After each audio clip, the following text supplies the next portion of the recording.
হাকিমুল ইসলাম কারি তৈয়ব সাহেব রাহিমাহুল্লাহ ওনার পবিত্র জবানের বয়ান আমার উস্তাদগণ নিজের কানে শুনছেন এবং আল্লাহর ওলির কিতাবের মধ্যে পেয়েছি। ভারতের একটা চর এলাকার ভিতরে একটা মানুষ মারা গেল। ওই মানুষটা মারা যাওয়ার পর তার লাশটা কিভাবে তারা গোসল করবে, কিভাবে তারা জানাজা দিবে, কিভাবে তারা কবরে রাখবে, চরের মানুষগুলা জানে না। নতুন বসতি শুরু করেছে, এখনো মসজিদ বানাইতে পারে নাই, কোনো আলেম উলামা কেউ নাই। এলাকার মানুষজন কয় তাহলে চলো আমরা রাস্তার কিনারায় লাশটা নিয়ে দাঁড়ায় থাকি, দেখি আমরা শহরের দিকে কোনো মানুষ যায় কিনা, এমন কোনো মানুষ পাই কিনা যেই মানুষটা গোসল দেওয়াইতে পারি, যেই মানুষটা দাফন করতে পারি। দাঁড়ায় রইছি, পায়ে গেছে একজন মানুষ। ওই মানুষটারে সালাম দিয়া কয় ভাইজান, মাথায় টুপি, মুখে নবীর সুন্নতি দাড়ি, আপনি কি পারবেননি?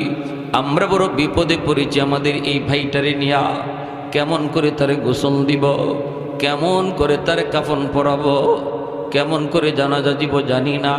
এইবার লোকটা কয় ঠিক আছে আমি উপকার করি।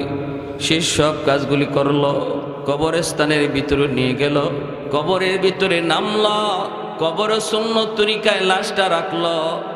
এরপরে আল্লাহর বান্দা কবর থেকে উইটা সে তার অফিসে চলে গেল। দারোয়ান তার গেইটের মধ্যে আইডি কার্ড চায়, আইডি কার্ড দেখাইতে যায়, দেখে পকেটে নাই। চিন্তায় পড়ে গেল, আমি তো ঘর থেকে আমার পরিচয়পত্র নিয়েই বের হয়েছি, পরিচয়পত্র দেখানো ব্যতীত ফ্যাক্টরিতে ঢুকতে দেওয়া হবে না, তারে চাকুরি করতে দেওয়া হবে না। চিন্তায় পড়ে গেল আল্লাহর গোলাম, তাহলে আমার পরিচয়পত্রটা কি হলো, কি হলো? হায়রে, আমি যে ওই কবরে নামছিলাম আর একটু নোয়াইয়া লাশটা কবরে রাখছিলাম, ওই সময় আমার বুকের পকেট থেকে পরিচয়পত্রটা কবরই পড়ে গেছি। দৌড়ায় আসছে সে, দৌড়ায় আইসে দেখে মানুষজন কবর দিয়া, এই মানুষজন সবাই উঠে চলে যাইতেছে। ডাক দিয়া কয় ভাইয়ারা, আমি তোমাদের উপকার করেছি, এবার আমার একটু উপকার করো। মানুষেরা কয় কি হয়েছে? ঘটনা হলো এই, আমাকে একটু সুযোগ যদি দাও, কবরের পাশ দিয়া, মাথার পাশ দিয়ে আমি একটু গর্ত খনন করব, আর আমি আমার পরিচয়পত্রটা কবর থেকে বের করে আনব। মানুষেরা কয় ঠিক আছে, কোনো অসুবিধা নাই, আপনি আমাদের বহু উপকার করেছেন। কবরটা খুঁজল, যেই মাত্র কবরের দিকে তাকায়, মাটিটা খনন করার পর যখন কবরের দিকে তাকায়, দেখে তার পুরা কবরটা নূরের আলোতে ঝলমল ঝলমল করে। শুধু কবরের ভিতর নারী যুবক, শুধু কবরের ভিতর না, পুরা এলাকাটা আলোকিত হয়ে গেল। এবং এমন একটি গ্রাম, পুরা এলাকা সুঘ্রাণে মোহিত হয়ে গেল। খবর চতুর্দিকে ছড়িয়ে গেল। দারুল উলুম দেওবন্দ থেকে দীর্ঘদিনের মুহতামিম কারি তৈয়ব সাহেব রাহিমাহুল্লাহ, ইনি বলেন খবর পেয়ে আমি নিজেও গেলাম দেখার জন্য। আল্লাহর ওলি বলেন আমি নিজেও গেলাম দেখতে, যে দেখি ওই এলাকাটা এখনো নূরের আলোতে ঝলমল করতেছি। কবরের কাছে গেলাম, যে কবরের দিকে তাকাইলাম, তাকে দিকে কবরের ভিতরে ঝলমল ঝলমল এমন ঘ্রাণ, আমি বুঝে গেলাম এটা দুনিয়ার কোনো আলো নয়, এই ঘ্রাণ দুনিয়ার কোনো আতরের ঘ্রাণ নয়, এই আলোটাও জান্নাতি আলো, ঘ্রাণটাও জান্নাতি ঘ্রাণ। এইবার আমি আল্লাহর এই বান্দার আমল কি ছিল খবর নেওয়ার জন্য তার বাড়িতে গেলাম। মেয়েটাকে জিজ্ঞেস করলাম, মা কি তোমার আব্বার নেক আমল ছিল একটু বলো। বলতেই মেয়েটায় কয়, ও আল্লাহর ওলি, আমার আব্বার উল্লেখযোগ্য একটা আমল আমার মনে পড়ে। আব্বা প্রতিদিন কোরআন, ওই যে তাকের উপরে দেখেন আমার মালিকের কালাম, এই কোরআন খানা নামায় তিনি এইরকম ভাবে আল্লাহর কালাম পড়তে পারতেন না, কিন্তু প্রতিটা লাইনে লাইনে আঙ্গুল ঘুরাইতেন, আঙ্গুল ঘুরায় ঘুরায় বলতেন, আল্লাহ এই লাইনে তুমি যা বলেছো আমি সব বিশ্বাস করি। সুবহানাল্লাহ। আল্লাহ এই লাইনে তুমি যা বলেছো আমি বিশ্বাস করি। এই কথা বইলে বইলে তিনি আঙ্গুল ঘুরাইতেন আর চোখের পানি জড়ায় জড়ায় কাঁদতেন, চোখের পানি জড়ায় জড়ায় তিনি কাঁদতেন। আল্লাহর ওলি বলেন, আমি টান দিয়ে কোরআন খানা তাক থেকে নামাইলাম, নামায় আমি কোরআন খানা বের করলাম, বের করে দেখি আল্লাহর বান্দার আঙ্গুলের দাগ এখনো প্রতি লাইনে লাইনে আছে এবং প্রতি পৃষ্ঠায় তার চোখের পানির দাগ আছে। এ আল্লাহর গোলাম, মনে রাখো, পবিত্র রমজান মাস আমাদের সামনে। কোন মাস চলতেছে? শাবান মাস। রজব মাস ঢুকলি আল্লাহর নবী দোয়া পড়তেন, আল্লাহুম্মা বারিক লানা ফি রজব ওয়া শাবান ওয়া বাল্লিগনা রমাদান। নবী রজব মাস ঢুকলেই সতর্ক করতেন, রমজান আইছে, রমজান আইছে। এই জায়গাতে রমজান, রজব গেছি গিয়া, এখন আর শাবান চলতেছে, তাহলে তো রমজান একদম কাছে, ঠিক না? একদম কাছে। রজব আর শাবানের প্রস্তুতি নাও। রমজান হলো ইবাদতের মৌসুম, ইবাদতের মৌসুম। আল্লাহ নবী এমনভাবে রমজানে ইবাদত করার জন্য প্রস্তুতি নিতেন, সাহাবায়ে কেরাম বলেন যেন কোমরে যেভাবে আমরা গামছা দিয়ে বাঁধি কোনো কাজ করার জন্য, কোনো প্রস্তুতি নেওয়ার জন্য, নবীজি এইভাবে মনে হয় আমল করার জন্য রমজানে কোমরে গামছা দিয়ে বাঁধ দিতেন। সুবহানাল্লাহ। এজন্য বলি, যে যুবক যৌবনে আল্লাহর গোলামি করছে, যেই যুবক যৌবনে এরকমভাবে কোরআন তেলাওয়াত করত, কোরআনের সাথে মহব্বত ছিল, বৃদ্ধ বয়সে যখন কোরআন তেলাওয়াত করতে পারবে না, চোখের জ্যোতি না থাকার কারণে, হরফ দেখে না দৌড়ে, তখন আল্লাহ তার আমল নামায় ওই যৌবনের তিলাওয়াতের সওয়াব জারি রেখে দিবেন।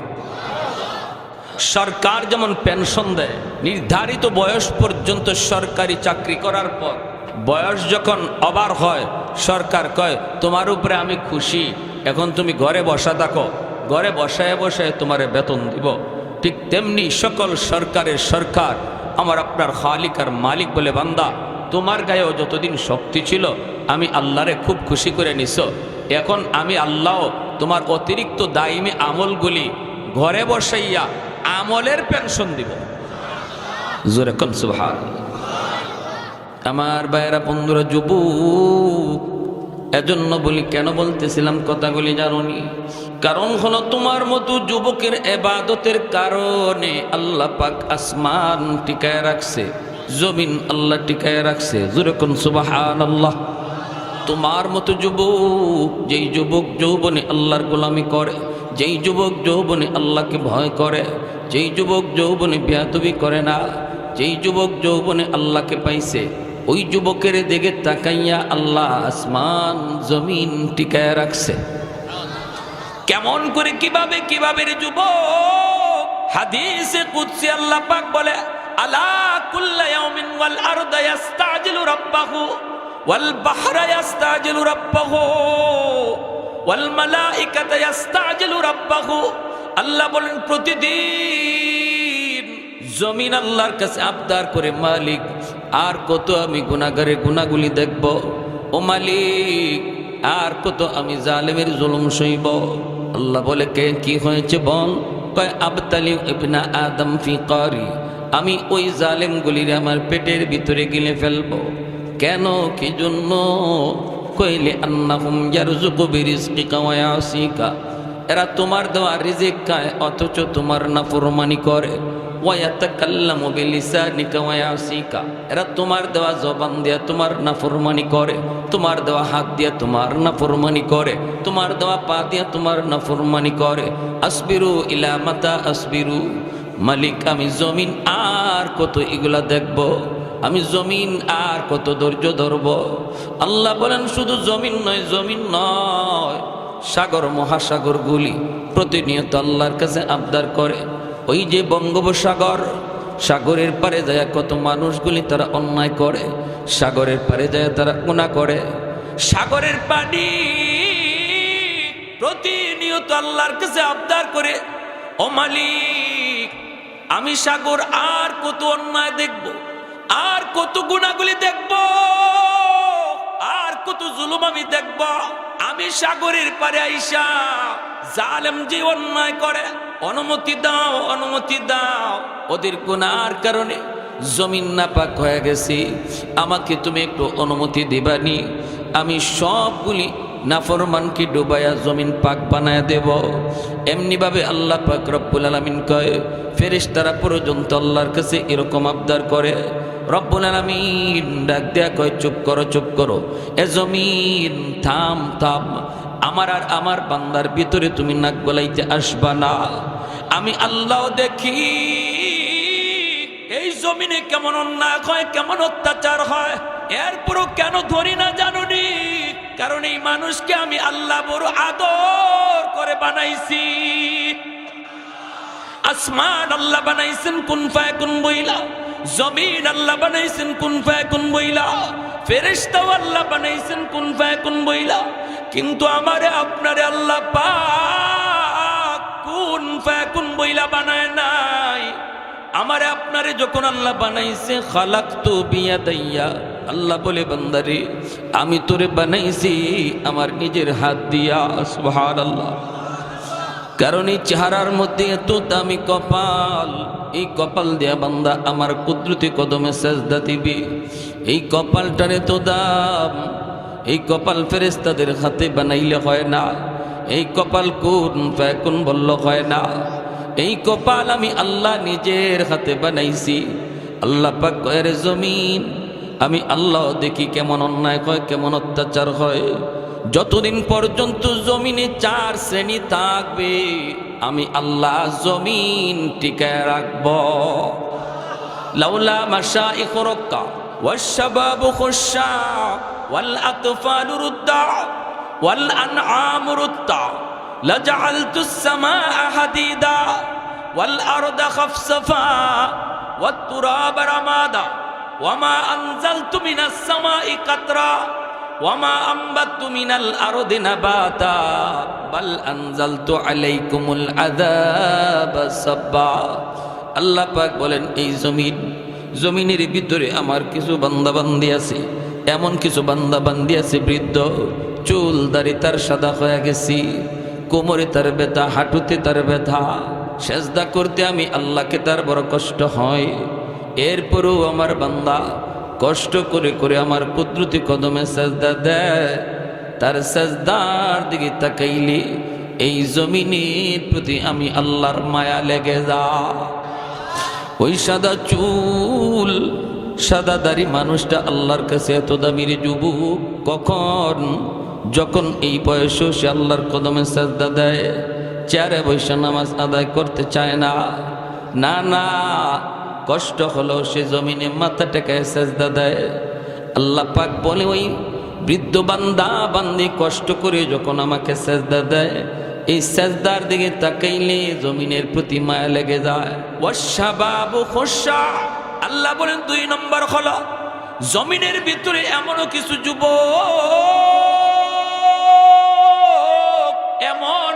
যুবক রয়েছে যেই যুবক যৌবনের পাগলামি করে না, যৌবনে গুনার দিকে যায় না, যৌবনকালে সে যাত্রার আয়োজন করে না। তার মসজিদে পাওয়া যায়, যৌবনে তার মুখে দাড়ি দেখা যায়, যৌবনে তার রোজা রাখতে পাওয়া যায়। আল্লাহ বলে ওই যুবকের কলিজার দিকে যখন আমি আল্লাহ তাকাই, চাহিদা ছিল তার গুনাহ করা, এরপর করে না আমি আল্লাহর ডরে ওর দিকে তাকাইলেও জমিনের প্রতি আমার মায়া লেগে যায়। ওয়াল আতফালু রুদ্দা, আল্লাহ পাক রব্বুল আলামিন বলেন ঘরে ঘরে কিছু শিশু বাচ্চা আছে, ওই শিশু বাচ্চাগুলির উপরে শরীয়তের বিধান নাই। শিশু বাচ্চাটার উপরে শরীয়তের কোনো বিধিবিধান আরোপ হয় নাই। এই বাচ্চাটার উপরে নামাজ নাই, রোজা নাই, হজ নাই, যাকাত নাই। এই বাচ্চাটা নিষ্পাপ, একদম অবুঝ, সে হলো মাসুম। গুনাহ করেছে তার বাবা, গুনাহ করেছে তার মা, গুনার কারণে আযাব গজব আসতে চায়, কিন্তু এই গজবের ভিতরে বাচ্চাটাও শামিল হয়ে যায়।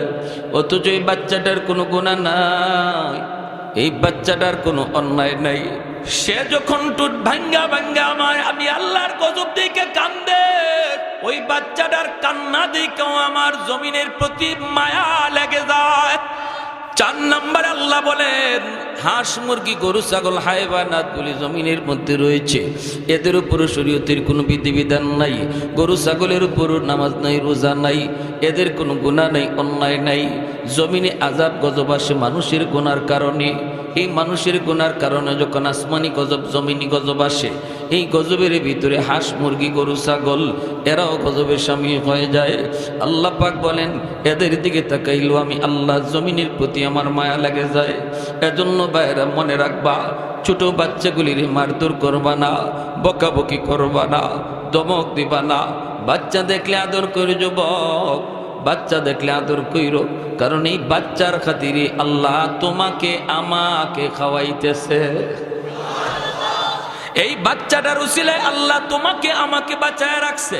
এখনো আসমান থেকে বৃষ্টি নাজিল হয়, জমিন থেকে ফসল উৎপন্ন হয় ওই বাচ্চাটার খাতিরে, নিষ্পাপ অবুঝ বাচ্চাগুলির খাতিরে।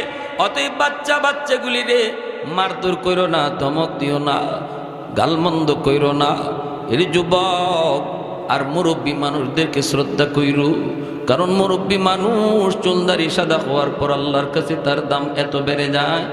এই দামি মানুষটা যখন হাত ওঠায় আল্লাহ পাক তখন বড় লজ্জা পায়। মুরব্বী মানুষের সাথে বেয়াদবি করো না। ওই মুরব্বী মানুষ, যেই মুরব্বী চুলদারি সাদা হওয়ার পর কষ্ট করো আল্লাহকে রুকু করে সেজদা দেয়, আল্লাহ তার খাতিরে তোমারে আমারে বাঁচায় রাখছি। এজন্যই হযরত আলী রাদিয়াল্লাহু তাআলা আনহু তিনি একদিন মসজিদে নববীতে নামাজে যাবেন, মায়ার নবী ইমাম হযরত আলী ঘর থেকে বের হয়েছেন জামাতে শরীক হবেন। চিকন একটা গলি, এই গলি দিয়ে যাওয়ার সময় হযরত আলী দেখেন গলি একটা বৃদ্ধ মানুষ গলি দিয়ে যাচ্ছে, চুলদারি তার সাদা। হযরত আলী মনে মনে ভাবতেছেন, আমি যদি আল্লাহর নবীকে যায় রুকুতে পাইতে হয়, আমার যদি রাকাত পাইতে হয়, তাহলে মুরব্বী মানুষ ইনি তো লাঠি দিয়ে বর দিয়া আস্তে আস্তে আস্তে আস্তে যাইতেছে। আমি যদি জামাত ধরতে হয় তাহলে একটু দ্রুত যাওয়া লাগবে, দ্রুত গেলে মুরব্বীকে একটু চাপ দেওয়া লাগবে, অথবা তার একটু ধাক্কা দিতে হবে। না না, আমার রাকাত একটা ছুটে যাক, তবু আমি মুরব্বী মানুষকে কষ্ট দিব না, কারণ আমার আল্লাহ মুরব্বীকে মায়া করে। পিছনে যাব, প্রয়োজনে এক রাকাত ছুটে যাক। এইদিকে আল্লাহর নবী তিনি রুকুতে চলে গেছেন। আল্লাহ পাক জিব্রাইল আমিনকে পাঠাইছে, জিব্রাইল তাড়াতাড়ি করে আমার বন্ধুকে যায় নিউজ দাও। জিব্রাইল আমিন রুকুতে আইসা আমার নবীরে কয়, নবী গো, রুকু থেকে মাথা উঠায়েন না, কারণ আপনার আলী এখনো নামাজে শরীক হতে পারে নাই। মাথা উঠায়েন না গো নবী, আপনার আলী এখনো আপনার সাথে শরীক হতে পারে না। আমার আল্লাহর আদেশ, আলী রুকুতে শরীক না হওয়া পর্যন্ত আপনি রুকু লম্বা করেন। এই কথা বইলা জিব্রাইল দাঁড়ায় রইছেন। নবীজিও রুকু লম্বা করতেছেন। নামাজের ভিতরে তো নবী আর কোনো প্রশ্ন করতে পারেন না। নবীজি লম্বা করতেছেন। হযরত আলী তিনি মসজিদে নববীতে শামিল হলেন। আল্লাহর নবীকে আইসা তিনি রুকুতে পেয়ে গেলেন। রুকু পাওয়া মানে রাকাত পাওয়া। রুকু পাওয়া মানে কি? রুকু পাওয়া মানে রাকাত পাওয়া। হযরত আলী তিনি রাকাত তো পেয়ে গেলেন। নামাজ শেষ হওয়ার পর আল্লাহর নবী ডাক দিলেন মিম্বরে বৈশা, আলী এইদিকে আসো। হযরত আলী আল্লাহর নবীর কাছে আসা মাত্রই নবী জিজ্ঞেস করেন, আলী আজকে নামাজে আসতে দেরি করলা কেন? হযরত আলী বলেন, নবী গো, কই বেশি দেরি হয় নাই, আমি তো আপনাকে রুকুতে পাইছি। আল্লাহ নবী কই, আলী কেমনে রুকু পাইছো, খবর আসেনি? ঘটনা তো হলো এই, জিব্রাইল আমারে রুকু লম্বা করতে বলেছে তুমি শরীক হওয়ার জন্য। ও আলী, আমি তো জিব্রাইলকে কোনো প্রশ্ন করি নাই, কিন্তু নামাজের ভিতরে আমার গুসা তোমার উপরে উঠছে। কেন তুমি আজকে দেরি করলা? তোমার কারণে আজকে আমার রুকু লম্বা করতে হলো। কি হয়েছিল রে আলী, একটু খুলে কও। এই কথা বলতেই হযরত আলী অবাক হয়ে গেলেন আর বলেন, নবী গো, এত বড় কাণ্ড বইটা গেছে আমি ভাবতে পারি নাই গো নবী। ও গো নবীজি, আমি ঘর থেকে বের হয়েছি নির্দিষ্ট টাইমে, সময় মতো বের হয়েছি, কিন্তু গলিতে আসা মাত্র দেখি একজন মুরব্বী মানুষ, চুল দাড়ি তার সাদা। এই মুরব্বী মানুষকে সম্মান করতে যায় আমি তার পিছনে আসছি। আমি তার গায়ে টাচ করি নাই, আল্লাহর নবী রহমতের নবী তখন চোখ দিয়ে পানি ধরছে। নবীকে আলী রে, দেখো মুরব্বী মানুষের আল্লাহর কাছে কত দাম, মুরব্বী মানুষ আল্লাহর কাছে কত প্রিয়। তারে সম্মান দেওয়ার কারণে আল্লাহ তোমার সম্মান কই বাড়াইছে। हैदार तेरा नाम से इस्लाम रहेगा, हैदार तेरा नाम से इस्लाम रहेगा, दुनिया की शजात में तेरा नाम रहेगा, दुनिया की शजात में तेरा नाम रहेगा, उस्मान तेरा नाम से इस्लाम रहेगा, दुनिया की सखावत में तेरा नाम रहेगा, फारूक तेरा नाम से इस्लाम रहेगा, दुनिया की अदालत में तेरा नाम रहेगा, सिद्दीक तेरा नाम से इस्लाम रहेगा, दुनिया की सदाकत में तेरा नाम रहेगा, मुआविया तेरा नाम से इस्लाम रहेगा, दुनिया की सियासत में तेरा नाम रहेगा। अल्लाह अकबर, अरे गुजरे अल्लाह अकबर। एजন্য আল্লাহ পাক রব্বুল আলামিন কয়, এ জমিন থাম থাম, আমার আর আমার বান্দা বান্দির ভিতরে নাক গলাবা না। কখন কোন টাইমে আমার বান্দা কোন সময়ে তার দিলটা নরম হয়ে যায়, কখন জানি আমি আল্লাহর কাছে তওবা করে, কখন জানি চোখের পানিটা ফালায়, কখন জানি দিল থেকে আমাকে ডাক দেয়, আমি আল্লাহ তার ডাক শোনার জন্য অপেক্ষায়। যখনই কইব আল্লাহ ভুল করেছি, পিছনের জীবনের সব গুনাহ আমি নেকি বানায় দিব। ইল্লা মান তাবা ওয়া আমানা ওয়া আমিলা আমালান সালিহা ফাউলাইকা ইউবাদদিলুল্লাহু সাইয়্যাতিহিম হাসানাত। আল্লাহ পাক রব্বুল আলামিন কয়, যখনই আমার বান্দা দিলে দিলে তওবা করে, তওবা এমপির কাছে যায় করতে হয় না, চেয়ারম্যানের কাছে যায় করতে হয় না, ইমাম সাহেবের হাত দুইরাও করা লাগে না, তওবা নিজে নিজেই করা যায়। তওবা করতে মুখ দিয়ে আওয়াজও করা লাগে না। দিলে দিলে যদি আমি বলি মালিক যা করেছি ভুল করেছি আর করব না, চোখের সামনে বন্ধু কবরে শুয়ে গেল, চোখের সামনে খেলার সাথী কবরে শুয়ে রইল, চোখের সামনে মায়ার মানুষটা কবরে শুয়ে রইল। আল্লাহ জানি না কখন আমার সামনে মালাকুল মউত আজরাইলের সাক্ষাৎ হয়। আল্লাহ আমি যা করেছি ভুল করেছি গো মালিক। এ যুবক বলো না দেখি, আগের মতো মুরব্বী কি সমাজে আর দেখা যায়? কেন? কারণ হলো মানুষ মুরব্বী হওয়ার বয়স পায় না, যৌবনেই কবরের ডাক চলে আয়, চুলদারি পাকবার টাইম পাই না আমরা, গড়ায়ু কমে এসেছে, গড়ায়ু কমে এসেছে। অতএব কোন ভরসায় তুমি এখনো মসজিদ থেকে দূরের গোলাম? কোন ভরসায় তুমি এখনো নাফরমানিতে লিপ্ত? কোন ভরসায় তুমি এখনো ঘুমাইতে গেলে আশার নামাজটা না পড়ে ঘুমাও? বলো না, এই রাত তোমার জীবনের শেষ রাত কিনা এই খবর তুমি তো জানো না। ওই দিনও আমার মসজিদের পাশে একটা যুবক টেইলার মানুষ টেইলারি করলো, সকালবেলা মানুষ গেল কাপড় আনার জন্য, যাইয়া তারে ডাকতেছে অথচ দরজা খুলে না। টাটকা যুবক দোকানের ভিতর থেকে মোবাইলের গানের আওয়াজ, শাটার ভাঙ্গা ভিতরে ঢুকলো, টুইকে দেখি মোবাইলে গান বাজে। সারা রাত টেইলারি কাম করেছে আর লাশটা মেশিনের সামনে পড়ে রইছে। তুমি যে রাতের অন্ধকারে ঘুমাইবার সময় ইয়ারফোন লাগায় গান শুনে ঘুমাও, বলো না ওই রাত যদি তোমার জীবনের শেষ রাত হয়, মালাকুল মউত আজরাইল যদি আইসা তোমাকে দেখে, মালাকুল মউত আজরাইল যদি আইসা তোমারে দেখে, তুমি গান শোনো, তুমি কোনো অশ্লীল ছবি দেখো, বলো না ইমান কি তখন সাথে যাইব? হারাম কাজে লিপ্ত থাকা অবস্থায় কারোর সাথে ইমান থাকে না। আল্লাহর নবী বলে, লা ইয়াজনি জানি হিনা ইয়াজনি ওয়া হুয়া মুমিন। যে মানুষটা হারাম কাজে লিপ্ত থাকে, জিনা করে জিনা করা অবস্থায়, মদ খাওয়া অবস্থায়, চুরি করা অবস্থায়, তার কাছে ইমান থাকে না, মাথার উপরে ইমান ঝুলতে থাকে। যখনই সে গুনাহ থেকে নিজের ফারেক করে, তখন ইমান তার মধ্যে আবার প্রবেশ করে। বলো না তুমি কোন ভরসায়, কোন সাহসে তুমি এই কামটা করতেছ? এই কাম এই অন্যায় কাজ করে ঘুমাইতেছো, যদি আজরাইল এই রাতেই তোমার জান কবজ করার জন্য আসে, মুসলমানের ঘরে জন্ম নিয়েও ঈমান সাথে নিয়ে যাওয়া যাবে।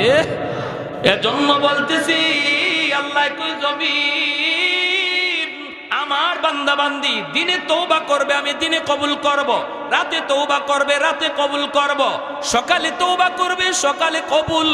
শুধু কবুল তা না, তার পিছনের সব গুনাহ মাফ কইরা, গুনাহ যদি পাহাড় পরিমাণ হয়, গুনাহ যদি পাহাড় পরিমাণ হয়, পাহাড় পরিমাণ নেকি আল্লাহ বানায় দিবে। গুনাহ যদি সাগর পরিমাণ হয়, সাগর পরিমাণ নেকি আল্লাহ বানায় দিবে। ইল্লা মান তাবা ওয়া আমানা ওয়া আমিলা আমালান সালিহা ফাউলাইকা ইউবাদদিলুল্লাহু সাইয়্যাতিহিম হাসানাত। আল্লাহ নিজে ঘোষণা দিয়েছেন, তওবাকারীর তওবার কারণে আল্লাহ পাক আমলনামার গুনাহগুলিকে আল্লাহ নেকি দ্বারা বদলায় দেয়। তাহলে গুনাহ যত বেশি, তওবার কারণে তত নেকিও হয়ে যায় তত বেশি, ঠিক না? গুনাহ যদি নেকি হয়ে যায়, তাহলে যার যত গুনাহ আছে, বেশি যদি গুনাহ হয় তো বেশি নেকিও তো হয়ে গেল। এজন্যই আত-তাইবু মিনাদ যামবি কামান লা যামবা লাহ, ও কামা ক্বালা নবী আলাইহিস সালাম, নবী যে বলেছেন তওবাকারী আমলনামায় কোনো গুনাহই থাকে না। আর তওবার সাথে সাথে আল্লাহ ওই মানুষটারে গুনাহগারের তালিকা থেকে নাম কাইটা আল্লাহর ওলির তালিকায় নাম উঠায় দেয়। সব জিনিসে সময় লাগে, আল্লাহর ওলি হইতে সময় লাগে না। মেট্রিক পাস করতে সময় লাগে, আইএ পাস করতে আরো সময় লাগে, মেম্বার হইতে সময় লাগে, 5 পাস করতে সময় লাগে, ব্যবসা করতে সময় লাগে, ফসল ঘরে তুলতে সময় লাগে। সময় লাগে না শুধু এক কাজে, সেই কাজটা হলো আল্লাহর ওলি হওয়া, আল্লাহর ওলি হওয়া। এখন যদি তুমি কাটি দিলে তওবা করো আর মনে মনে কো মালিক, ও মালিক আমি তো যা করেছি ভুল করেছি, আল্লাহ আর ভুল করবো না। জীবনে অনেকবার রমজান মাসে রোজা ছাড়ছি, আর জীবনে কোনো দিন একটা রোজাও আমি তরক করবো না গো মালিক। আল্লাহ আর নামাজ কোনো দিন ছাড়বো না। আব্বারে ধমক দিছি, আল্লাহ আমি মাপ চাইলাম, আর জীবনে বাবারে ধমক দিব না, মার সাথে আমি আর বেয়াদবি করব না। এই কথাগুলি দিলের ভিতরে আইনা তুমি যখনই আল্লাহকে শোনায় দিবা, আল্লাহ পাক রব্বুল আলামিন তোমার উপরও খুশি হইয়া, এখানে বসার আগে তোমার নাম ছিল গুনাহগারের খাতায়, আর দিলে দিলে এই কথাগুলি বলার পর আল্লাহর নাম কাইটা ওলির খাতায় তুইলা দিবে। অল্প সময়ের ভিতরেই শুধু আল্লাহর ওলি হওয়া যায়, আল্লাহর ওলি হওয়া যায়, ঠিক কিনা? কেন ওলি হয়?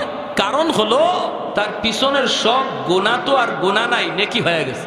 এজন্য হযরত আবু বকর সিদ্দিক রাদিয়াল্লাহু তাআলা আনহু হযরত ওমর ফারুক রাদিয়াল্লাহু তাআলা আনহুকে বলেছিলেন, ভাই ওমর, আমি আবু বকরের মন বলে তুমি ওমরের জীবনের নেকি আমি আবু বকরের চেয়ে অনেক বেশি।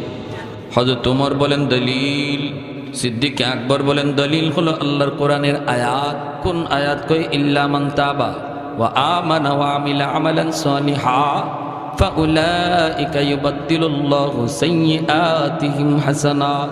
গুনাহ আল্লাহ নেকি দিয়ে বদলায় দেয়। ও ওমর, তুমি ইসলাম গ্রহণ করার আগে তোমার দ্বারা অনেক গুনাহ হয়েছে, আমি আবু বকরের চেয়ে তোমার গুনাহ অনেক বেশি, কিন্তু ইসলাম গ্রহণ করার পর তওবার খাতিরে আল্লাহ পাক রব্বুল আলামিন তোমার পিছনের জীবনের সবগুলি গুনাহ আল্লাহ তো নেকি বানায় দিছি। এতে করে আমি আবু বকরের যা মনে হয় তোমার নেকি আমি আবু বকরের চেয়েও বেশি বাইরা গেছে। হযরত তোমার বলে, ভাই আবু বকর, আমি সোজা সাজা মানুষ, এত পেশগুজ বুঝি না, তবে আমরা যদ্দূর জানি আপনি হলেন এই উম্মতের শ্রেষ্ঠ ব্যক্তি, নবীর পরে আপনার স্থান, আপনার স্থান। যদি আমি ওমরের নেকি তোমার চেয়ে বেশি হয়, তাহলে আসো আমরা নেকি বদলা বদলি করে ফেলি। বলে কেমনে? এমনি হযরত ওমর বলে, আমি আমার জীবনের সমস্ত নেকি তোমাকে দিয়ে দিব, বিনিময়ে আমাকে তুমি তোমার জীবনের সব নেকি দেওয়া লাগবে না, শুধুমাত্র আমাকে এক রাতের নেকি দিলেই চলবে। আর একটু আস্তে কথা। সিদ্দিক আকবরে ভাল বলে, ভাই ওমর, কোন রাতের কথা তুমি বলছো? এমনি আবু বকর সিদ্দিক যেই বলছে কোন রাতের কথা তুমি বলছো, সাথে সাথে হযরত ওমর ফারুক রাদিয়াল্লাহু তাআলা আনহু বলি, সেই রাত হলো হিজরতের রাত। যেই রাতে তুমি আমার মায়ার নবীর সাথে হিজরত করছিলা। 40টা রাত তুমি ঘুমাও নাই রে ভাই আবু বকর। আমার মায়ার নবী কখন আইসা তোমাকে ডাক দিবে, এই ডাকটা শোনার জন্য তুমি 40টা রাত ঘুমাও নাই। সারাটা রাত দরজার পাশে কান খাড়া করে দাঁড়াইছিলা। কখন জানি আমার মায়ার নবী আইসা কয় আবু বকর চলো হিজরতের সময় হয়ে গেছে। এরপরে সেই রাত আসলো, আমার মায়ার নবীকে নিয়ে তুমি রওনা দিলা। যাইতেছো তারপরে যায় সেই গারে সুর, যেই গর্তের ভিতরে গুহার ভিতরে 3 দিন অবস্থান করলা। এসো বিশাল পাহাড়, ওই পাহাড়ের উপরে বায়া বায়া ওঠা কত কঠিন। মক্কা মদিনা যারা গেছেন তারা দেখছেন ওই গারে সুর, যেই গারে সুরে আবু বকর আমার মায়ের নবীর নিয়ে 3 রাত 3 দিন ছিলেন। এত উঁচা পাহাড়ের উপরে গর্ত, সাহস করে ওঠা যায় না, ওটা বড় কষ্ট। এত বড় উঁচা পাহাড়, ওই পাহাড় বায়া বায়া তুমি সেই গুহার মধ্যে উঠছিলা। আমার মায়ের নবীরে তুমি পাহাড় বাইতে দাও নাই, তুমি পাহাড়ের নিচে যায় বলছিলা মায়ের নবী গো, ওগো নবীজি আপনি পাহাড় বাইয়ে আপনার কষ্ট হবে, আমি উমরের কান্দে আপনি উঠেন।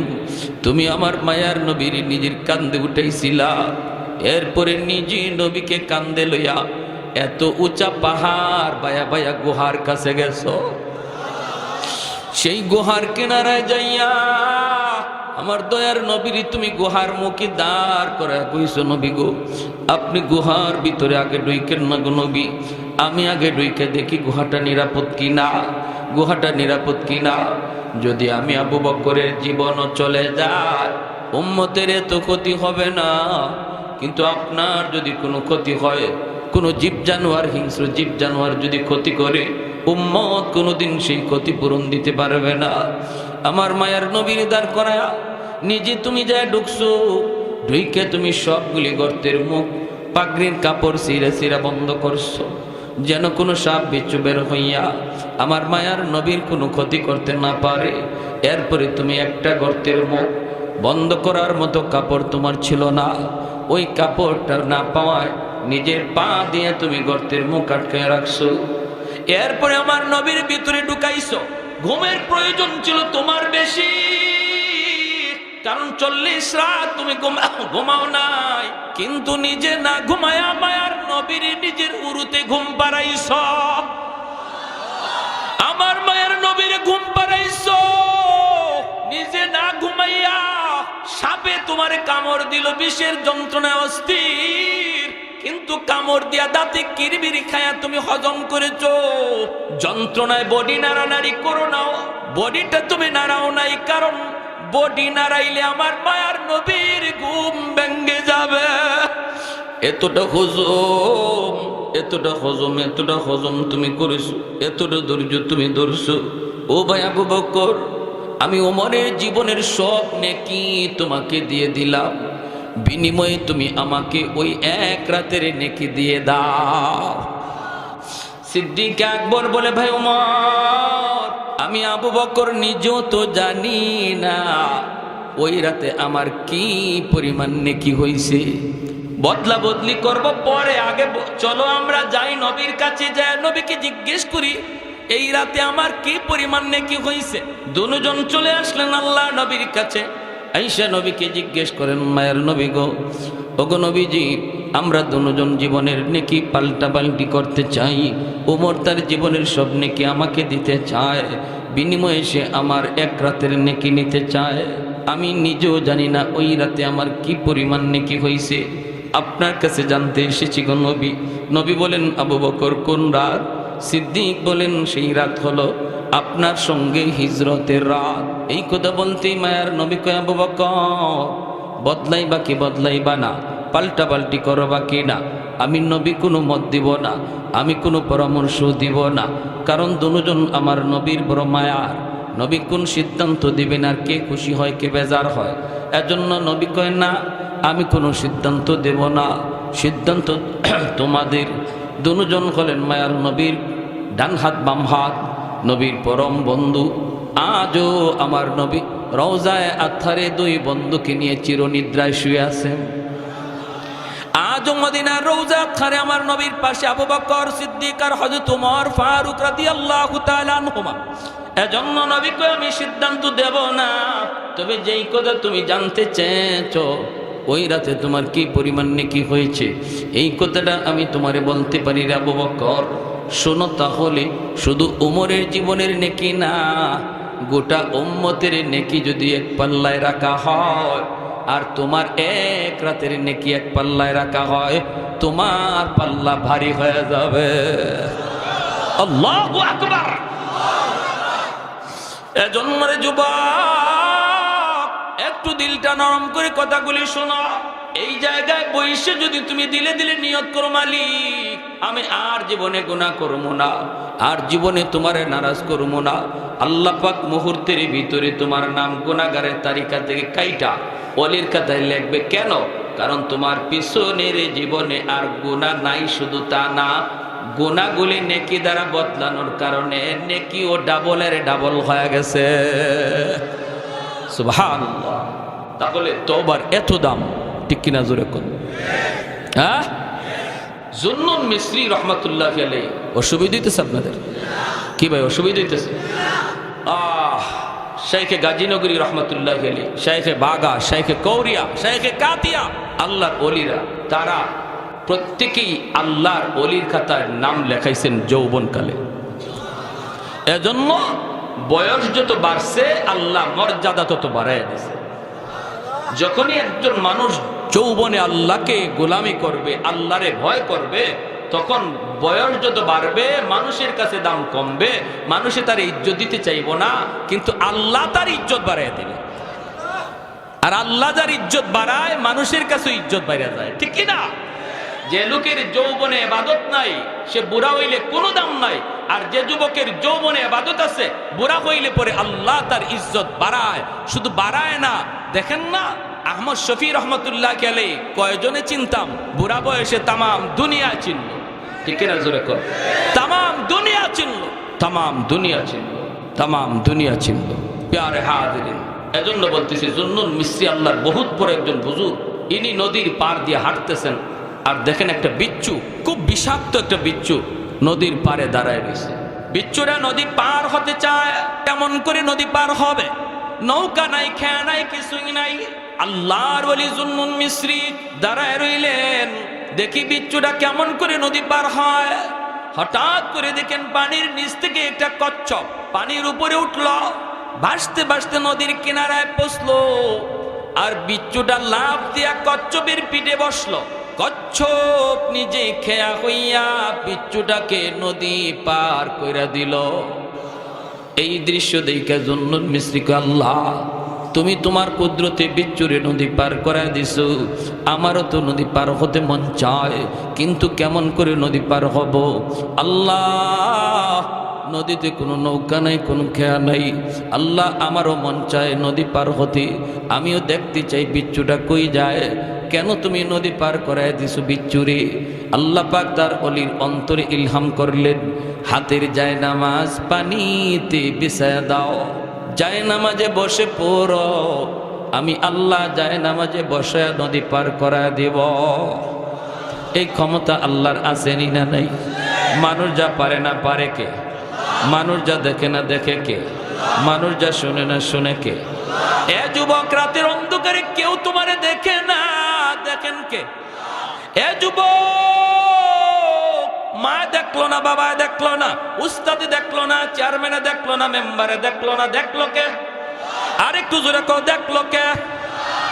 এই ভয় যার অন্তরের ভিতরে আছে, রাতের অন্ধকারেও জিনাবি বিচার করতে পারে না, রাতের অন্ধকারেও মানুষের মাল চুরি করতে পারে না, রাতের অন্ধকারেও সে আরেকজনের সম্পদ নিতে পারে না, ঠিক কিনা জোরে খান? জুন্নুন মিসরি আল্লাহর ওয়ালি নদী পার হয়ে গেলেন, জায়নামাজে বসে বসে নদী পার হয়ে গেলেন। তিনি বিচ্ছুর পিছনে পিছনে যাইতেছেন, আর শুধু লক্ষ্য করেন বিচ্ছু কোন দিকে যায়। হঠাৎ করে দেখেন হাওরের মাঝখানে একটা গাছ, গাছের নিচে একটা যুবক মনের আনন্দে ঘুমাইতেছে। এ যুবক, একটু দিলটা নরম করে কথাটা শোনো, এত দূর থেকে এসেছি শুধু তোমার কলিজায় কিছু কথা দেওয়ার জন্য। যদি এই মাহফিল থেকে অন্তত দিলটা নরম করে উঠতে পারো, আমাদের আশাটাও সার্থক, তোমাদের মাহফিল আয়োজন করাটাও সার্থক। আল্লাহর ওয়ালি তিনি তাকায় দেখেন যুবক গাছের নিচে ঘুমায়, বিচ্ছুটা ওই যুবকের দিকে যাইতেছে দ্রুত, তিনিও বিচ্ছুর পিছনে পিছনে গেলেন, যা দেখেন মাথার পাশেই একটা বিষাক্ত সাপ ফনা ধরে আছে, যে কোনো মুহূর্তে যুবককে দংশন করবে, যে কোনো মুহূর্তে যুবককে কামড় দিবে। এমনি বিচ্ছুটা যাইয়া আর দেরি করলো না, লাফ দিয়া সাপের মাথায় উঠল, ওইটাই সাপটারে কামড় দিল। সাপের কামড় খাইয়া, সাপ বিচ্ছুর কামড় খাইয়া মুহূর্তের মধ্যেই সাপটা মারা গেল। আল্লাহু আকবার। সাপ আইছিল যুবকের ক্ষতি করতে, আল্লাহ যুবককে বাঁচাইছে তার কুদরতে। ঠিক না? ঠিক না? আল্লাহর ওলি কই যুবক, ও যুবক ঘুম থেকে উঠো, কি নেক আমল তুমি করেছো যার কারণে যৌবনে আল্লাহর ওলির খাতায় নাম? কি নেক আমল করেছো যার কারণে আল্লাহ তোমার উপরে খুশি? যুবক চোখের পানি সেইরা কান্দের, আল্লাহর ওলি আমি হলাম একজন রাখাল, আমি মানুষের উট রাখালি করি, দুম্বা রাখালি করি, সারাদিন হাওরে জঙ্গলে আমি থাকি গরু ছাগল লইয়া, কিন্তু যেখানে আমি থাকি না কিনো গো, যখনই আজান আমার কানে আসে সাথে সাথে আমি জঙ্গলে থাকলে জঙ্গলেই নামাজে দাঁড়ায় যায়, হাওরে থাকলে হাওরেই নামাজে দাঁড়ায় যাই।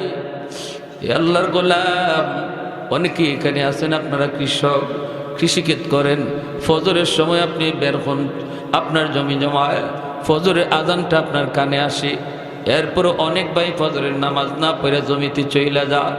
আল্লাহ পাক রব্বুল আলামিন কুদরতে কলি যায় কেমন ব্যথা লাগে জাননি।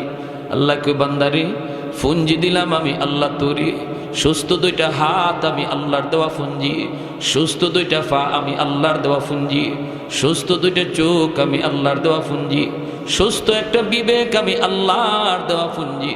আমার দেওয়া ফুঞ্জি দিয়ে তুই আমার ডিউটি পালন করলি না, আরেকজনের ডিউটি পালন করতে গেলি আল্লাহ কষ্ট পায়, আল্লাহ কষ্ট পায়।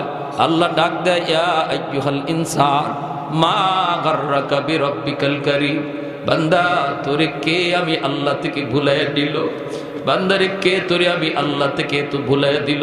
মায়ের পেটে আমি আল্লাহ তোরে পাললাম, আমি খাওয়াইলাম, তোর দাঁত ছিল না আমি আল্লাহ তোরে দাঁত দিলাম, তোর মুখ ছিল কিন্তু খাইতে পারতি না, আমি আল্লাহ তোরে খাওয়ার শক্তি দিলাম, কান ছিল সব কথা শুনতি না, আমি আল্লাহ তোরে শোনার ক্ষমতা দিলাম, হাত ছিল ধরার ক্ষমতা ছিল না, আমি আল্লাহ তোরে ওই শক্তি দিলাম, পা ছিল হাঁটার ক্ষমতা ছিল না, আমি আল্লাহ তোরে হাঁটার ক্ষমতা দিলাম।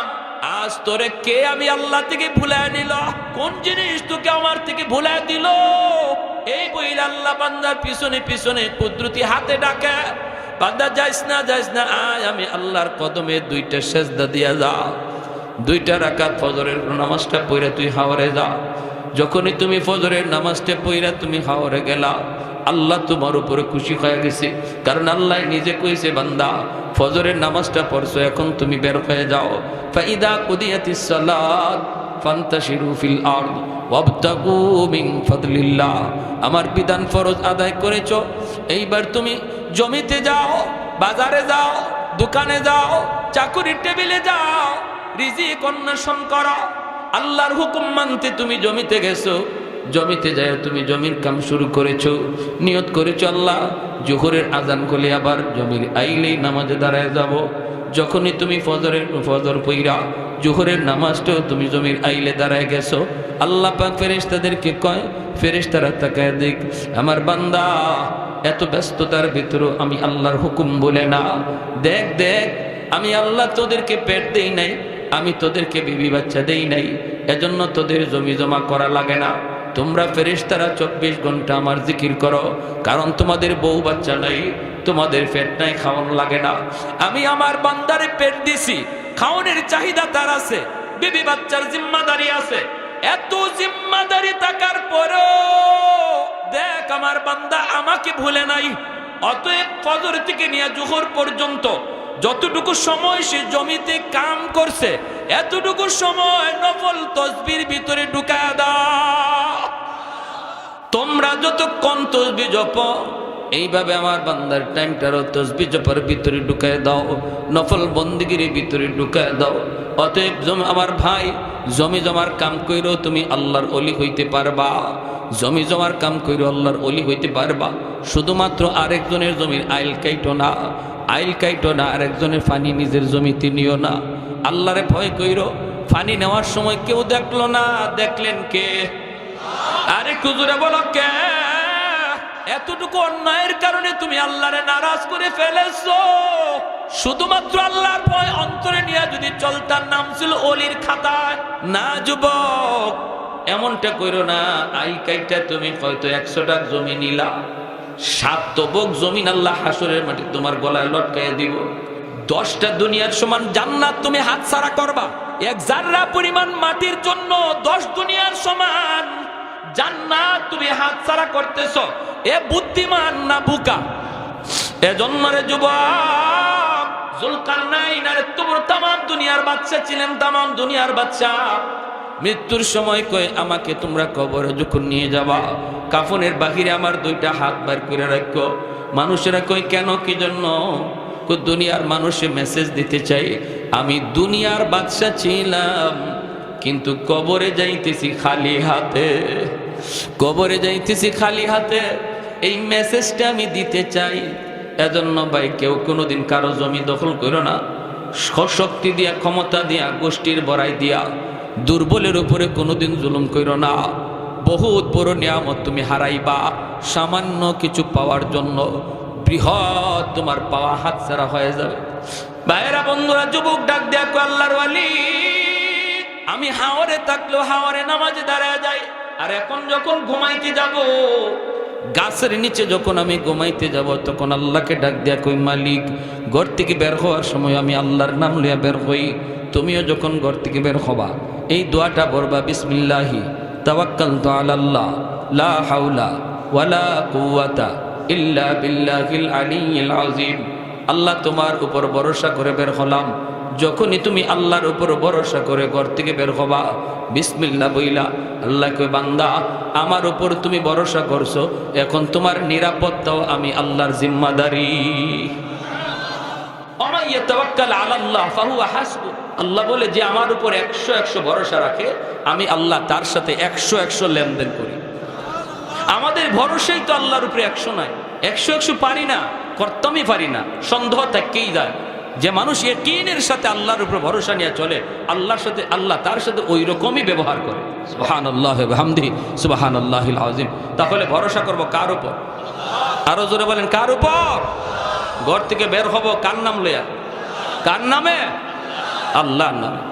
যুবক, আমি যখন ঘুমাইতে যাব, তখন কইতেছি আল্লাহ, আমি ক্লান্ত পরিশ্রান্ত, আমি একটু আরাম করব।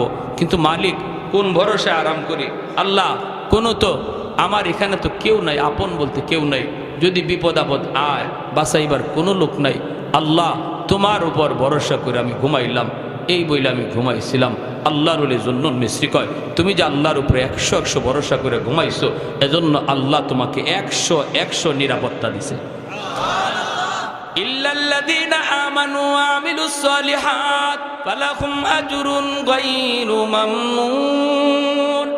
এজন্য আল্লাহ পাক রব্বুল আলামিন কয়, তুমি যখন যৌবনে ইবাদত করবা না, যৌবনে তুমি যেইভাবে এইভাবে খুশি চলছো, যা খুশি তা করছো, ক্ষমতার বাহাদুরি দেখাইছো, মানুষের উপরে জুলুম করেছো, মসজিদে তোমারে পাওয়া গেছে না, অন্যায় কাজে তোমারে দেখা গেছে। বয়স যখন বাড়বে, মানুষ তোমারে কোনো দাম দিবে না, বউ তোমারে দাম দিবে না, সন্তান তোমারে দাম দিবে না। মানুষও কইব, মিয়া আস্তে কথা খাও, এখন আর আগের মতো শক্তি নাই, এত পাওয়ার দেখাও না। বউ কইব, তুমি কথা কম কও, বুড়া হয়ে গেছো, কম বুঝো। পুলায় কইব, আব্বা তুমি কথা কম খাও, আগের মতো তোমার বুঝ নাই। কিন্তু আল্লাহ কয়, তুমি যদি যৌবনে আমার খাঁটি গোলাম হয়ে থাকো, যৌবনে যদি নাম অলির খাতায় লিখে থাকো, বয়স যত বাড়বে, আমি আল্লাহ শাইখে কাতিয়া, শাইখে গাজীনগরী, শাইখে আহমদ শফির মতো তোমার দাম সমাজে বাড়ায় দিব। বসা থাকবা তুমি ঘরে, ইবাদত উঠে যাবে আমল নামায়। সুবহানাল্লাহ। ঘুমায়া থাকবা তুমি ঘরে, তাহাজ্জুদের সওয়াব উঠে যাবে আমল নামায়। আব্দুল্লাহ ইবনে মুবারক রাহমাতুল্লাহ, তুমি তাহাজ্জুদ পড়তে পারতা না, শেষ বয়সে আফসোস হইব, হায় রে শক্তি নাই, উঠতাম পারি না। এটারে আল্লাহ কত পছন্দ করে জানো? আব্দুল্লাহ ইবনে মুবারক রহমতুল্লাহ আলাইহি ওনার ইন্তেকালের পর ওনার একজন মুরিদ স্বপ্নে দেখে কয়, হুজুর কেমন ব্যবহার হয়েছে আপনার সাথে কবরে? আব্দুল্লাহ ইবনে মুবারক কয়, কি কই মুরে বাবা, আমার পাশের বাড়ির এক বাড়িওয়ালা যে আসিল কামার, লোহার কাম করত, আল্লাহ তারে জান্নাতে আমার চেয়েও উঁচা মাকাম দিয়া দিছে। কেন জানি না, ঘুম ভেঙে গেছে মুরিদের, দৌড় দিছে কামারের বাড়ি, যে তার বিবিরে বলতেছে, বিবি গো, ও মা তুমি একটু কও না তোমার স্বামীর কি নেকামল ছিল? কয় বেশি কিছু না, আমার স্বামী তো সারাদিন লোহা ফিটাইতো, তবে নামাজের সময় নামাজ হাতুড়ি উপরে উঠছে, আজানের আওয়াজ শুনছে আর নিচে দেয় নাই, পিছনে ফালায়া মসজিদে। আল্লাহু আকবার। এটা সাহাবায়ে কেরামের আমল ছিল। সাহাবায়ে কেরামের ভিতরে নারীরা এমন ছিলেন, সুই উঠাইছেন, ভিতরে ঢুকাইবেন, একটা গোতা দিলে পরে সিলাইয়ের কাম শেষ। কিন্তু যেই মাত্র সুই উঠাইছেন, আজানের আওয়াজ শুনছেন, কামটা শেষ করে লাই, এরপরে নামাজ পড়মুনে না। যেখানে শুই আছে, যেখানে সুতা আছে, এখানে হাত আটকে যেত। আগে আমার আল্লাহর হুকুম নামাজ, এরপরে কাম। আমার কাম বড় নয়, নামাজ বড়।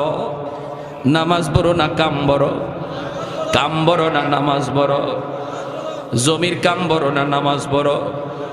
খেতে রাইল নামাজ পড়ন যায়নি জোরে মন। এই উম্মতের জন্য স্পেশাল অফার, আমার আপনার জন্য। আগের কোনো উম্মতের জন্য সুযোগই ছিল না হাওরে নামাজ পড়া, মসজিদে নামাজ পড়তে হইতো, নাইলে নামাজ পড়লে নামাজ ওইতই না বনি ইসরাইলে। কিন্তু আমার আপনার নবীকে আল্লাহ এই বিধান যদি আমার উম্মতের জারি থাকে, তাহলে আমার উম্মত নামাজ পড়বো কেমনে? বলে কেন? আমি নবী চলে আসবো, এরপরে আর কোনো নবী আসবে না। নবুয়তির এই জিম্মাদারি, দাওয়াতের কাজের জিম্মাদারি আমার উম্মত পালন করবে। এই দাওয়াতের কাজ লইয়া বাংলাদেশ থেকে আফ্রিকা যাইব, আফ্রিকার থেকে বাংলাদেশে আইব, কেউ বিমানে উঠবো, কেউ জাহাজে উঠবো দিনের দাওয়াতের কাজে। ওই সময় যদি গড়ের এলাকার মসজিদে নামাজ পড়তে হয়, সে জাহাজ থেকে নামাজ পড়ব কেমনে? আল্লাহ আমার উম্মতের জন্য বিধান আসান করো। এমনি আল্লাহকে বন্ধু যাও, তোমার উম্মতের জন্য সারা দুনিয়ারে আমি মসজিদ বানাই দিছি। জমিতে নামাজ পড়বে, জমির আইলে নামাজ পড়বে, ওই জায়গাটারে আমি আল্লাহ মসজিদ হিসাবে কবুল করে নিব। যেখানে নামাজে দাঁড়াইবে ওই জায়গাটাই মসজিদ হিসাবে কবুল করে নিব। এটা শুধু তোমার আমার জন্য এই সুযোগ। বলো না এরপরেও যদি আমি আর তুমি নামাজ না পড়ি, কিয়ামতের ময়দানে আল্লাহর সামনে কেমনে মুখ দেখাবো? আল্লাহ যদি কো বান্দারে এত আসান করে দিলাম তোর জন্য নামাজের বিধানটা, যেখানে আসত সেখানেই নামাজ পড়ার সুযোগ তোর ছিল, আগের উম্মতের এমন তো সুযোগ ছিল না, এরপরও কেন নামাজ পড়লি না? একটু বলো। আল্লাহর সামনে মুখ দেখানো যাবে? মুখ দেখানো যাবে? যুবক দেখাইবার কোনো উপায় নেই। তো আব্দুল্লাহ ইবনে মুবারক রহমতুল্লাহ আলাইহি এই কথা বলার পর তখন ওনার মুরিদ গেছে, যায় কইতেছে, মাগো কি আমল ছিল? তখন কইতেছে, আমার স্বামী সারাদিন কামারের কাম কইরা, লোহার ফিটাফিটি কইরা বাড়িতে যখন বিকালে আসতো, এশার নামাজটা পড়েই উনি ঘুমাই যেত। তাহাজ্জুদের সময় ঘুম ভাঙতো ঠিক, জানালা দিয়া দেখতো আব্দুল্লাহ ইবনে মুবারক তাহাজ্জুদের নামাজ পড়ে। তখন আমি দেখতাম আমার স্বামী চোখের পানি ধরে কাঁদতো আর কইতো, মালিক আমারও তাহাজ্জুদের নামাজ পড়তে মন চায়। তোমার ওয়ালি আব্দুল্লাহ দেখো কেমন করে সেই খুশুসি টাইমে তোমারে সেজদা দিয়ে তোমারে ডাকতেছে, গো মালিক আমারও মন চায় তাহাজ্জুদ পড়ার, কিন্তু উঠতে পারি না, সারা শরীরে আমার ব্যথা। আল্লাহ আল্লাহ তুমি আমারে এজন্য পাকড়াও কইরো না। এই কথা বইলা আমার স্বামী চোখের পানি জড়ায় কান্ত। আল্লাহ পাক রব্বুল আলামিন তার ওই আফসোসটারে আল্লাহ এত কবুল করা করছে। আব্দুল্লাহ ইবনে মুবারক তাহাজ্জুদ পড়েও যেই সওয়াব পাইছে, এই লোক ঘুমায় তাই কেউ এর চেয়ে বেশি সওয়াব আল্লাহ দিয়া দিছে। তাহলে আমি আপনি অন্তরের ভিতরে সেই জজবা রাখা লাগবে, তলব রাখা লাগবে। রে ভাই, এক ওয়াক্ত নামাজ যদি তোমার কোনো কারণে কাদা হয়ে যায়, দিলের ভিতরে ব্যথা লাগতে হবে, হায় রে আমার নামাজটা কাদা হয়ে গেল, হায় রে আমার দ্বারা এই গুনাহটা হয়ে গেল। গুনাহ হওয়ার পর যদি অন্তরের ভিতরে অস্থিরতা জন্ম নেয়, একটু বেচাইনি বাবায়, বুঝবা তোমার ইমানটা খাঁটি ইমান, মজবুত ইমান, আল্লাহ তোমারে পছন্দ করে। আর যদি গুনাহ করার পরে তোমার অন্তরে কোনো ভাবই আসে না, পেরেশানি আসে না, বোঝা গেল ইমান নিবে নিবে অবস্থা। আমার ভাইরা, এজন্য যৌবনে আল্লাহর বন্দেগী করা দরকার, আসেনি না নাই? আর একটু জোরে কোন আসেনি না নাই? যৌবন কালে আল্লাহর ওলির খাতায় নাম লেখাইতে কারা কারা তৈয়ার? হাত উঠে আল্লাহকে দেখান। আল্লাহ তুমি কবুল করো, জোরে বলি আমিন, আরো জোরে বলি আমিন। আল্লাহ ওই যুবকগুলি যদি জমিনে না থাকতো, আসমান আমি লোহা বানায় দিতাম, জমিন আমি তামা বানায় দিতাম, এক ফোঁটা রহমতের বৃষ্টি আসমান থেকে নাজিল হতো না, আর একটা শস্যের দানাও জমিন থেকে উঠতো না, যদি ওই যুবকগুলি এখনো জমিনে না থাকতো, যারা যৌবনে আমি আল্লাহরে ভয় করে, তাদের খাতিরে এখনো আসমান থেকে বৃষ্টি পড়ে, জমিন থেকে ফসল উঠে। যেরকম সুবহানাল্লাহ। পারবো না ইনশাল্লাহ? আল্লাহ আমাদের সবাইকে কবুল করো, মঞ্জুর করো। বিশেষ করে আজকের এই মাহফিলকে আল্লাহ কবুল করো। এলাকার জন্য গোটা এলাকার জন্য যুবকদের এই মাহফিলকে হেদায়েতের ওসিলা বানাও। আমিন। ওয়া আখির দাওয়ানা আলহামদুলিল্লাহি রাব্বিল আলামিন। যারা কি বলি আমরা দুরূদ শরীফ পড়ি সবাই।